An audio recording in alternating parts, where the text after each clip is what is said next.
Graça e paz a todos os meus amigos e os meus irmãos, uma boa tarde a todos vocês que estão em Cristo, buscando a Cristo, procurando por Cristo e por uma razão para tudo isso que está acontecendo nos dias de hoje. O Senhor me deu uma palavra nesta tarde, eu gostaria de dividi-la contigo e gostaria que você pegasse a sua Bíblia agora, para que nós possamos ler esta palavra e absorver aquilo que o Espírito Santo de Deus gostaria de transmitir à sua igreja. Enquanto você pega, eu gostaria de falar que Deus me deu essa palavra agora à tarde. Eu estava me preparando para limpar a casa, mas o Senhor, Ele usa a nossa vida conforme a vontade dEle. E de repente, eu louvando a Deus para tomar um café e o Senhor me mostrou essa palavra. Então eu vim aqui em nome de Jesus para profetizar esta palavra na sua e na minha vida. Amém? Está no livro de 2 Reis, capítulo de número 20. 2 Reis, capítulo 20. Vai abrindo a sua Bíblia em nome de Jesus. Eu vou ler a minha versão é a NVI. Naquele tempo, Ezequias ficou doente e quase morreu. O profeta Isaías, filho de Amós, foi visitá-lo e lhe disse: Assim diz o Senhor, ponha em ordem a tua casa, ou conserte a tua casa, pois você vai morrer e não vai viver, ou você vai morrer e não se recuperará. Neste momento em que o profeta ele diz essa sentença de morte na vida do rei Ezequias, eu gostaria de falar do rei Ezequias. O rei Ezequias era um homem que ele serviu a Deus com todo o seu coração. Ele destruiu todos os ídolos, a idolatria que havia do povo de Deus naquele tempo. Ele obedeceu a Deus, ele fez o que era reto diante do Senhor.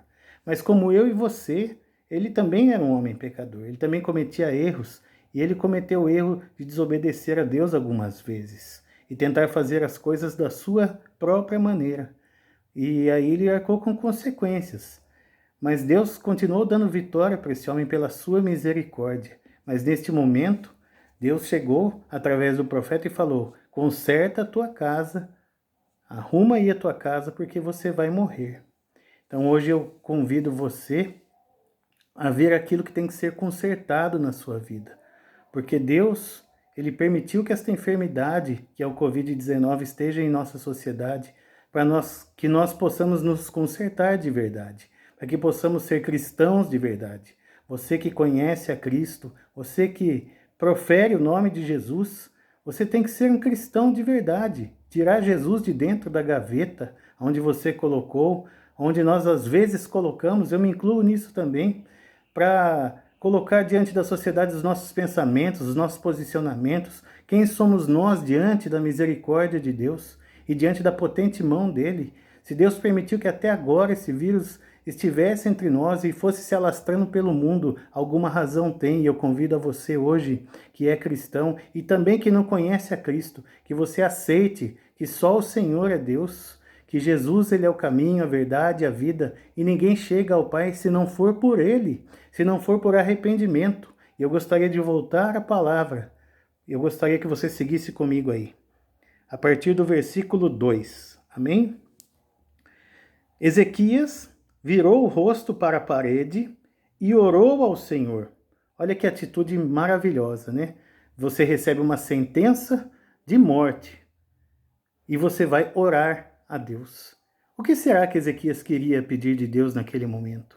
Será que ele queria reclamar com Deus? Será que ele queria colocar os seus pensamentos diante de Deus, aquilo que ele achava que era certo? Ou será que ele queria pedir a misericórdia de Deus? Ou será que ele queria deixar para trás tudo aquilo que o mundo oferecia, as razões científicas, as razões humanas, as razões ideológicas, para poder pedir a misericórdia de Deus? Então veja comigo na Bíblia, é a Bíblia que está falando. Versículo 3.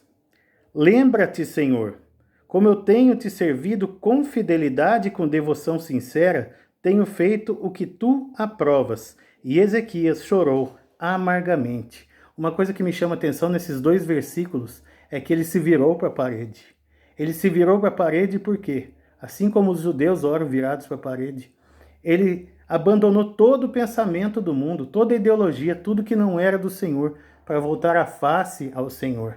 É isso que nós temos que fazer hoje, porque esta enfermidade veio para que nós sejamos melhores e mais humildes diante de Deus, para que procuremos a presença dEle, para que possamos orar com mais intensidade, dar mais importância a Deus do que a política, do que a posicionamentos, do que ao próprio dinheiro, porque Deus fala no Salmo 23 que Ele é o nosso pastor e não nos faltará.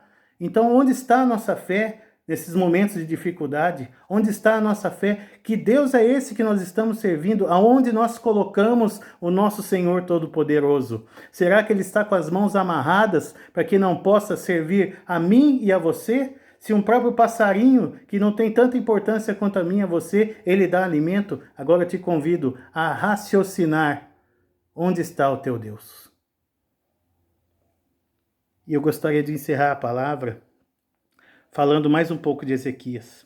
Ele chorou amargamente, olha o arrependimento, olha o pensamento, olha você deixar a soberba, a empáfia, esse pensamento que eu tenho a minha opinião, eu quero impor a minha opinião à sociedade, eu quero estar certo, eu quero criticar isso, criticar aquilo, sendo que tudo isso, acorda, irmãos, está acontecendo para a melhoria de nossa vida espiritual, porque esse mundo é passageiro, nós temos uma eternidade pela frente. Eu te pergunto hoje, aonde estará a tua alma? O Senhor diz, eu sou o caminho, a verdade e a vida. Isso é Jesus. E ninguém vem ao Pai se não for por Ele. Você tem clamado ao Senhor? Você já aceitou Jesus como o único e suficiente Salvador? Lembrando que Ezequias acabou com toda a idolatria naquele tempo. E eu já disse isso ontem. Ídolo não é só uma imagem, também é uma imagem. Mas ídolo também é tudo aquilo que nos afasta de Deus. São coisas mundanas. É o pensamento profano, é aquilo que o inimigo usa mais ainda para chamar a nossa atenção e desviar-nos do caminho do Senhor, desviar-nos de conhecer a verdade que está na palavra. A Bíblia fechada é um livro, mas aberta é a boca de Deus. Foi escrita pelos homens, sim, mas foi inspirada pelo Espírito Santo. Assim como as poesias são inspiradas, também foi inspirada a Bíblia e pelo Espírito de Deus, o único Espírito que vive entre nós, sobre nós. E se você escolher aceitar Jesus na sua vida como único Salvador, Ele vai viver dentro de você. E olha o que Deus diz aqui, na sua palavra. Verso 4. Antes de Isaías, o profeta, deixar o pátio intermediário do reino, do castelo, a palavra do Senhor veio a ele e disse, verso 5, volte e diga a Ezequias, líder do meu povo, assim diz o Senhor, Deus de Davi, seu predecessor, ouvi a sua oração, vi as suas lágrimas e o curarei. Daqui a 3 dias você subirá no templo do Senhor, acrescentarei 15 anos à sua vida e livrarei você e esta cidade das mãos do rei da Assíria. Defenderei esta cidade por causa de mim mesmo e do meu servo Davi. Olha que bênção, irmãos. Deus deu mais 15 anos para aquele rei, porque ele lembrou a Deus que um dia esteve com Deus, que um dia buscava Deus em verdade. Naquele momento, o profeta tinha dito, conserta a tua casa. E eu me conjecturo agora aqui pensando, irmãos, ele pode ter abandonado um pouco a busca de Deus. Ele pode ter deixado um pouco os costumes e a sua fé. A sua fé foi minada pelas circunstâncias que estavam acontecendo, mas eu digo a você hoje, Deus deu mais 15 anos, Deus revogou a morte dele, mandou o profeta de volta. E assim como Deus pode mandar o profeta de volta, pode mandar anjos na nossa cidade, na nossa família, no nosso estado, no nosso país, neste mundo, para tirar esse vírus. Ele disse, você vai subir ao templo. O templo hoje somos nós, é Jesus. Ele ia subir ao templo para oferecer sacrifício. Jesus, irmãos, já foi o sacrifício. Você não precisa fazer promessa. Você não precisa fazer intenções. Você já tem a promessa, que é a salvação na sua vida. Aceite hoje Jesus como o único e suficiente Salvador da tua vida. Deixa Deus entrar na tua vida hoje. Esqueça o que está acontecendo no mundo e salve a tua alma. E eu profetizo, em nome de Jesus, que todo que buscar a Deus hoje em espírito e em verdade, aquebrantado, com choro e arrependimento, Deus vai abençoar em nome de Jesus. Amém.